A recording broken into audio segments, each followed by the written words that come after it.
সুপ্রভাত বন্ধুরা, তপোবন groups YouTube চ্যানেলের পক্ষ থেকে আপনাদের স্বাগতম। তো আজকে তপোবন গ্রুপসের নার্সারি ইউনিটের প্রতিবেদন। তো বন্ধুরা, আজকের প্রতিবেদনে আমরা নিয়ে এসেছি গাদা ইনকা বা F1 মেরিগোল্ড। এই ফুল গাছটি কীভাবে আমরা পরিচর্যা করব এবং কীভাবে এর ফাইনাল পটে আমরা নিয়ে আসব এবং এর পরিচর্যা কিভাবে হবে তার বিস্তারিত আলোচনা হবে।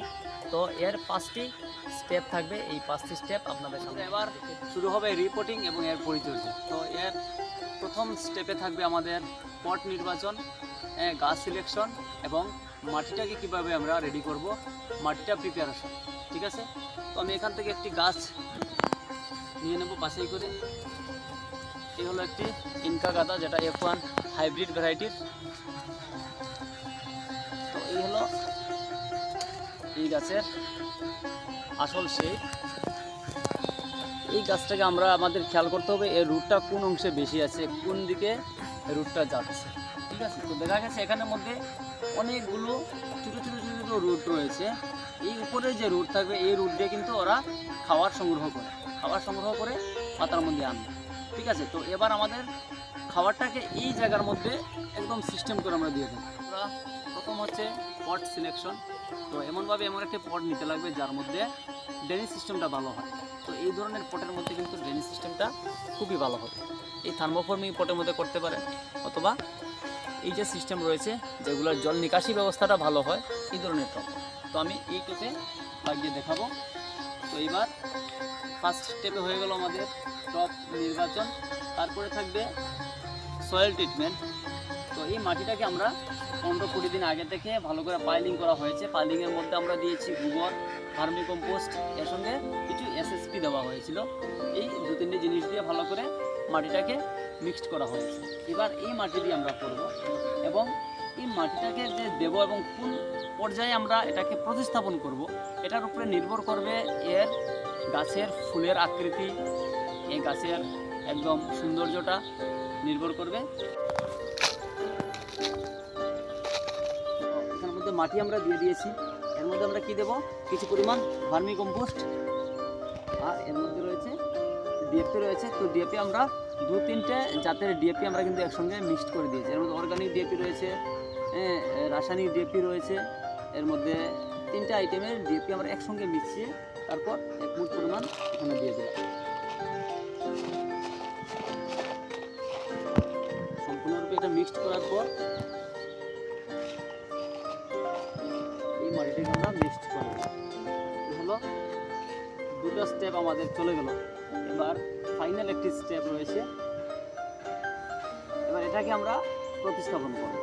তো আমরা এর মধ্যে যে শিকড়টা রয়েছে, এই নিচের শিকড়টাকে আমরা কিছুটা ভেঙে দেব। একদম ভয় নেই, অল্প করে একদম নিচের যে শিকড়টা ভাঙার ফলে কি হবে, এখানে যে কিছু শিকড় রয়েছে এই শিকড়টা কিন্তু কাটা পড়বে। তখন গাছ কি করবে, এখান থেকে নতুন আরও বেশি শিকড় তৈরি করার জন্য চেষ্টা করবে। ওর প্রচেষ্টা থাকবে আমি যেন এই পরিবেশের সাথে টিকে থাকার জন্য ও নিজের প্রচেষ্টা চালিয়ে আবার নতুন করে দিয়ে দেবে। তো এইবার এই জায়গায় প্রতিস্থাপন করব। তো এর আগে আমরা কি করব, এর মধ্যে একটু জায়গাকে আমরা এই জায়গা পরিমাণটা কাপের পরিমাণ জায়গাকে আমরা একটু সরিয়ে নেব। তার মধ্যে কী করবো, এখানের মধ্যে কোনো সার ছাড়া অর্গানিক কিছু মাটি রয়েছে যার মধ্যে কোনো ধরনের কোনো সার নেই।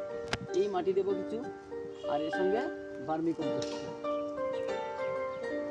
যাতে করে এই গাছের মধ্যে কোনো ধরনের রাসায়নিক বা কোনো সারের কোনো প্রকোপ না পড়ে। এই ব্যবস্থা করার জন্য আমরা এই জায়গাটার মধ্যে আমরা দিয়ে দিলাম, দিয়ে আস্তে করে বসিয়ে দিলাম। এই দেখুন, এই আমাদের বসানো হয়ে গেছে। এটাকে একদম সোজা করে গাছটাকে শেপ করে দেব। ঠিক হলো, এই হলো 3 নম্বর স্টেপ। থার্ড স্টেপ শেষ হলো। এর গুঁড়ির মধ্যে আমরা কিন্তু এই ভার্মি কম্পোস্ট আর এই যে মাটি আছে এই মাটিটাকে মিক্সড করব। 2টা জিনিসকে মিক্সড করে আমরা এর গুঁড়ার মধ্যে দিই। ঠিক আছে, আর বাকি অংশে আমরা আমাদের যে 15 দিনের পুরানো যে মাটি রয়েছে যেগুলো তৈরি করেছিলাম এই মাটিগুলো সাইডের দিকে দিয়ে দেব।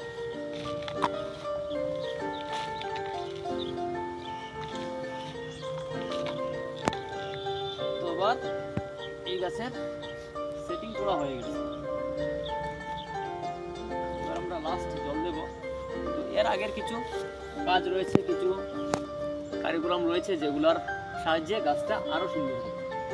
তো আমাদের এই কাজ শেষ, এবার দেখতে লাগবে কি এর ট্রিটমেন্টটা কী হবে। এর ট্রিটমেন্টটা ভালো করে করতে লাগবে। তো ট্রিটমেন্টটা আমরা কী করবো, আমাদের খেয়াল রাখতে হবে এর মধ্যে কোনো পোকা বা কোনো কিছু ফাঙ্গিসাইড আক্রমণ হচ্ছে কিনা, তার জন্য লক্ষ্য রাখতে হবে। আর এর পাশাপাশি আরেকটা কথা বলে নিই, আমি গত কয়েকদিন আগে আরেকটা ভিডিও দিয়েছি যার মধ্যে পোকার আক্রমণ হয় ফুল যখন ফোটা শুরু হয়, তখন ওই ভিডিওর মধ্যে দেখে নেবেন কীভাবে পোকার আক্রমণটা হয়। তো পোকা আক্রমণ বা অ্যাটাক না হওয়ার জন্য এই একটি মেডিসিন রয়েছে যার নাম হামলা 500।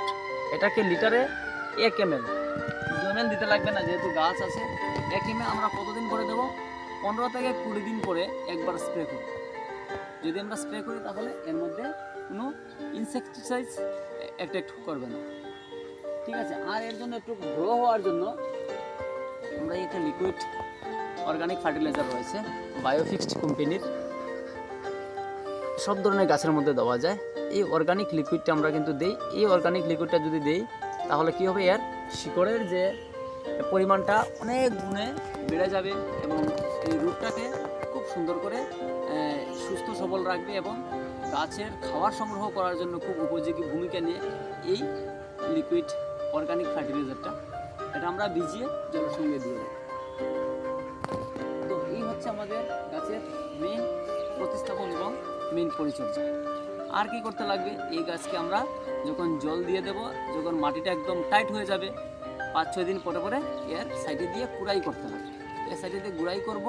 আর এর মধ্যে আমরা কিছু যে মাস্টার্ড কেক, এটাকে ভিজিয়ে, এর পাউডারকে ভিজিয়ে আমরা খোলের জল দেবো, পাতলা করে খোলের জল দেবো। খোলের জল ছাড়া কিন্তু আমরা অন্য কোনো জল আর দেবো না। যখনই গাছটা শুকিয়ে, নিচের মাটিটা শুকিয়ে যাবে, তখনই আমরা জলটা দেবো। তারপরে দেখবেন এই গাছের কীরকম ফুল হয়। বন্ধুরা দেখুন, এই একটা হলুদ কালারের গাঁদা ফুলের কলি রয়েছে। কলিটা দেখুন কী সাইজ হয়েছে। এই ফুলের সাইজটা কিন্তু অনেক বড় হবে, অনেক বড় সাইজটা হবে। এই রয়েছে এই ফুলের সাইজ। আমি মাত্র 2টা ফুল রেখেছি এখানে, কারণ এই গাছের যত কম ফুল থাকবে তত বেশি পরিমাণে বড় হবে গাছের ফুলের আকৃতি।